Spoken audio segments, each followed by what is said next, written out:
Khulna railway station থেকে ঢাকা খুলনা ছাড়াও উত্তরাঞ্চলের বিভিন্ন রুটে 15টির বেশি আন্তনগর ও মেল ট্রেন চলাচল করে। যাত্রীদের সুবিধার্থে বিভিন্ন সময় ট্রেনের সংখ্যা বাড়ানো হলেও এই রুটে ডাবল লেন নির্মাণ করা যায়নি। এতে ট্রেনগুলোকে কোনো একটি স্টেশনে অপেক্ষা করে একে অপরকে চলার জায়গা করে দিতে হয়। এক লেনে ট্রেন চলাচলের কারণে ক্রসিংয়ের সময় সিগন্যালজনিত বা অন্য কোনো কারণে ট্রেন চলাচল বন্ধ থাকলে ভোগান্তি পড়েন যাত্রীরা।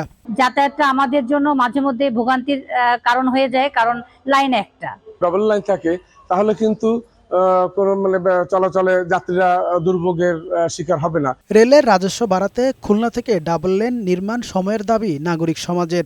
ডাবল লাইনটা আসলে এখন রাজধানী ঢাকার সাথে এই পুরো অঞ্চলের বিস্তীর্ণ অঞ্চলের যোগাযোগ নেটওয়ার্ক, রেল যোগাযোগ নেটওয়ার্ককে কার্যকর করার জন্য আসলে এটা খুবই জরুরি এবং সময় উপযোগী।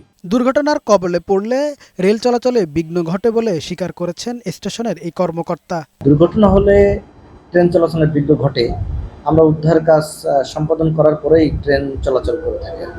তবে রেলের পশ্চিম জোনের মহাব্যবস্থাপক ফরিদ আহমেদ জানালেন, আপাতত খুলনা থেকে ঈশ্বরদী বা অন্য কোনো রুটে ডাবল লেন নির্মাণের পরিকল্পনা নেই। অগ্রাধিকার তালিকায় এখন আপাতত এই সেকশনটার নাই, খুলনা থেকে ঈশ্বরদী পর্যন্ত।